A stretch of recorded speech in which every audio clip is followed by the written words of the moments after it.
সন্ধ্যাবেলায় হালকা খিদে পেলে গমের আটা শীতের মটরশুঁটি দিয়ে এই টিফিনটি রেডি করে নিতে পারেন।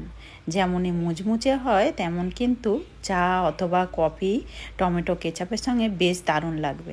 নমস্কার বন্ধুরা, কাজল ভিলেজ কিচেনে সকলকে স্বাগত জানাই। রোজকার মতো আজও রান্নাঘরে চলে এলাম। আজকের রেসিপি প্রথম থেকে লাস্ট পর্যন্ত দেখতে থাকুন, আশা করছি ভীষণ ভালো লাগবে। তো চলুন তাইলে শুরু করা যাক। তার জন্য নিয়েছি এখানে 1 বাটি আটা। চাইলে তোমরা এখানে আটা ময়দা অথবা যে কোনো একরকম দিয়েও কিন্তু এই টিফিনগুলো করে নিতে পারো। তো এখানে 1 বাটি আটা নিয়ে নিলাম। এবারে এখানে দিয়ে দেব স্বাদ মতো লবণ বা মাপ মতো লবণ। লবণ তো অতি অবশ্যই দিতে হবে। আর যেটা দেব আমি সাদা তেল। তো সাদা তেল এখানে 2 থেকে 3 চামচের মতো দেব সাদা তেল। একটু খাস্তা খাস্তা টিফিনটা হবে, খেতে ভীষণই দারুণ লাগবে। তো দেখো এখানে দিয়ে দিয়েছি আমি সাদা তেল। এবারে এখানে যেটা দেব জোয়ান। জোয়ান দিলে পরে এটা কিন্তু বেশ আমাদের তাড়াতাড়ি কিন্তু হজম হয়ে ঠিকঠাক হবে, আর টিফিনটা কিন্তু খেতেও বেশি দারুণ লাগবে। একটু হাত দিয়ে ঘষে তারপরে এই জোয়ানটা দিয়ে দেব। তো জোয়ান যদি তোমাদের হাতের সামনে না থাকে তোমরা তার ক্ষেত্রে এখানে কালা জিরারও ব্যবহার করতে পারো, একটু দিয়ে দেবে, তাও কিন্তু খেতে ভালো লাগবে। আর না দিতে ইচ্ছা করলে কিছু না দিলেও কিন্তু হবে। এবারে সমস্ত উপকরণকে খুব ভালো করে এইভাবে একটু হাত দিয়ে মেখে নিতে হবে। আর তোমরা দেখো এখানে কিন্তু সমস্ত উপকরণগুলোকে খুব ভালো করে আমি হাত দিয়ে এইভাবে একটু ঘষে ঘষে মাখিয়ে নিয়েছি। মাখানোর পরে দেখবে এগুলো কিন্তু একটা বালির মতো লাগবে, আর এরকম মুঠো করলে অতি সহজেই মুঠো হয়ে যাবে। হাত দিয়ে একটুখানি এইভাবে ভাঙলে কিন্তু খুব সহজেই ভেঙে যাবে। এবার আমি এখানে অল্প অল্প করে জল দেব, একটু ঠান্ডা জল দিয়ে মেখে নিচ্ছি আমি। খুব ভালো করে এবারে যেরকম ঠিক আটা ময়দা মেখে থাকি সেইভাবেই মেখে নেব। আর এখানে দেখো আমি আটাটাকে খুব ভালো করে কিন্তু মাখিয়ে নিয়েছি। এইভাবে সুন্দর করে একটা ডোর মতো করে মাখিয়ে নিতে হবে। এবার এটাকে সাইডে রেখে দেব ঢাকা দিয়ে। নিয়েছি একটা মিক্সিং জার। এখানে নিয়েছি শীতের যে মটরশুঁটি হয়, মটরশুঁটি দারুণ লাগে কিন্তু এই শীতে একবার খেয়ে দেখবেন, খেতে ভীষণই দারুণ লাগে। টিফিন খেতে তো ভীষণই দারুণ লাগবে। আর দেবো এখানে একটা কাঁচা লঙ্কা। এবারে এই দুটো উপকরণকে আমি একটু মিক্সিতে ঘুরিয়ে নেব দানা দানা করে। তো এখানে দেখতে পাচ্ছ আমি মিক্সিটাকে এইভাবে সুন্দর করে মটরশুঁটিটাকে আমি একদম আধ বাটা করে একটু বেটে নিয়েছি। একটু দানা দানা থাকলে মুখে পড়বে যখন, খেতে কিন্তু ভীষণই দারুণ লাগবে।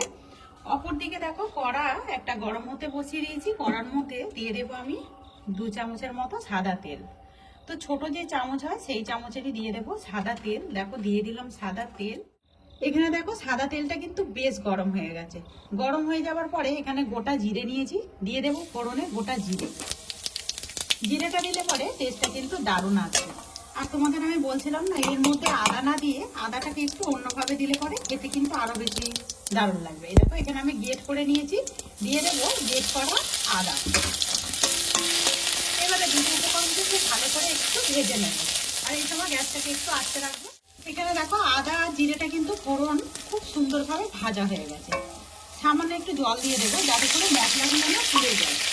এবারে এখানে একে একে কিছু মশলা আমি দিয়ে দেবো। যেমন দিয়ে দেবো সুন্দর একটা রঙের জন্য এই সময়তে দিয়ে দেবো হলুদ গুঁড়ো। আমি এখানে দেবো জিরে গুঁড়ো। তো তোমরা কিন্তু তোমাদের মাছ মশাই দিয়ে দেবে। আমি যতটা 1 বাটির মতো নিয়েছি সেই হিসাবে মশলাটা দিয়ে দিচ্ছি। দিয়ে দিলাম বেশ কিছুটা ধনে গুঁড়ো। আর এখানে আমি কিন্তু কোনো লঙ্কা গুঁড়োর ব্যবহার করবো না, যেহেতু আগে থেকে একটা কাঁচা লঙ্কার ব্যবহার করেইছি। এবারে দুটো সমস্ত মশলাকে আমি ফোড়নের সঙ্গে খুব ভালো করে এইভাবে একটু ভেজে নেব। সমস্ত উপকরণগুলোকে খুব ভালো করে আমি দেখো তেলের সঙ্গে ফোড়নের সঙ্গে ভেজে নিয়েছি। ভাজা থেকে তেলটা কিন্তু ছাড়তে শুরু করেছে। আগে দেখতে পাচ্ছিলে কিরকম একটা আঠা আঠা মতো লাগছিল, এখন কিন্তু একেবারেই লাগছে না। এবার আমি যেখানে মটরশুঁটিটাকে মিক্সিতে গুঁড়িয়ে রেখেছিলাম সমস্ত মটরশুঁটিটাকে আগে দিয়ে দেব। মটরশুঁটিটাকেও আমি ফোড়নের সঙ্গে খুব ভালো করে মশলার সঙ্গে এইভাবে একটু মিশিয়ে নেব। একবার এইভাবে টিফিন করে দেখবে, সত্যি বলছি খেতে ভীষণই দারুণ লাগে। আর কড়াইটাকে আমি আগে একটু নাড়াচাড়া করে নিচ্ছি যাতে করে কাঁচা গন্ধটা কিন্তু চলে যায়। এখানে আমি সুজিটাকে খুব মশলার সঙ্গে একটু ভেজে নিলাম। ভাজার পরে দেখো কতটা সুন্দরভাবে একটু দানা দানা মতো হয়ে গেছে। এখানে আগে থেকে একটা ছোট সাইজের আলু নিয়েছি, আলুটাকে আমি এর মধ্যে দিয়ে দেবো। আলুটাকে দিয়েও খুব ভালো করে আগে মিশিয়ে নেব। আলুটাকে দিয়েও খুব ভালো করে আমি মিশিয়ে নিলাম। এবার আমি এখানে দিয়ে দেবো স্বাদ মতো লবণ বা মাপ মতো লবণ। দিয়ে দিলাম স্বাদ মতো লবণ বা মাপ মতো লবণ, আর দিয়ে দেবো আমি বেশ কিছুটা ধনে পাতা। ধনে পাতা যাদের পছন্দ নয় তারা কিন্তু এটা বাদ দিয়েও করতে পারে। ধনে পাতাটা দিলেও কিন্তু খেতে ভালো লাগবে। সমস্ত উপকরণগুলোকে খুব ভালো করে আমি এইভাবে একটু মিশিয়ে নেব। তো এখানে দেখো একটা মশলাটা পুরো একটা রেডি হয়ে গেল। কতটা সহজে হয়ে গেছে, আর কড়া থেকে কিন্তু ছাড়তে শুরু করে গেছে। এবার আমি গ্যাসটাকে অফ করে দেব।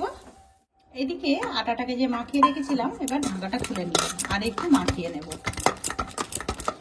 এবারে এখান থেকে আমি একটু লেচি কেটে নেব। ঠিক আমি এরকমই কাটছি। সমস্ত লেচিগুলোকেই গোল করে নিয়েছি। নিলাম একটা চাকি বেলনা, একটু ময়দা ছিটিয়ে দিয়েছি। এখানে আমি আটা দিচ্ছি না, ময়দা দিচ্ছি।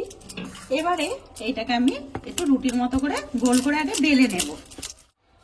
এইদিকে রুটিটাকে সুন্দর করে বেলে নিয়েছি, আর এই দেখতেই পাচ্ছ একদম এরকম পাতলা করে একটু বেলে নিতে হবে। এদিকে যে ডোটা রেডি করেছিলাম ঠিক দিয়ে দেব, একটু বেশি করে দেব, দিয়ে চারিদিকে একটু ছড়িয়ে দেব। আর দেখতে পাচ্ছ আমি একটু সাইডগুলো এভাবে একটু ফাঁকা রেখে দিয়েছি। এবারে এইখান থেকে ধরবো, ধরে নিয়ে একটু টাইট করে এভাবে সুন্দর করে রোলের মতো করে এভাবে ঘুরিয়ে ঘুরিয়ে আমি একটা ফোল্ড করে মুড়ে নেব। তো আজকের রেসিপি আপনাদের কিরকম লাগছে অতি অবশ্যই কমেন্ট করে জানাবেন। যদি রেসিপিটি ভালো লেগে থাকে একটা লাইক করে দিয়ে এইভাবে আমার পাশে থাকবেন। এইভাবে আমি সমস্ত রোলটাকে বেশ সুন্দর করে দেখো এইভাবে ঘুরিয়ে ঘুরিয়ে রেডি করে নিলাম। একটু হাত দিয়ে এইভাবে একটু চেপে দেবো। এবারে দেখো এইখান থেকে নিয়ে আসবো, নিয়ে এসে এইভাবে সুন্দর করে আমি এইভাবে ফোল্ড করে মুড়ে দেব।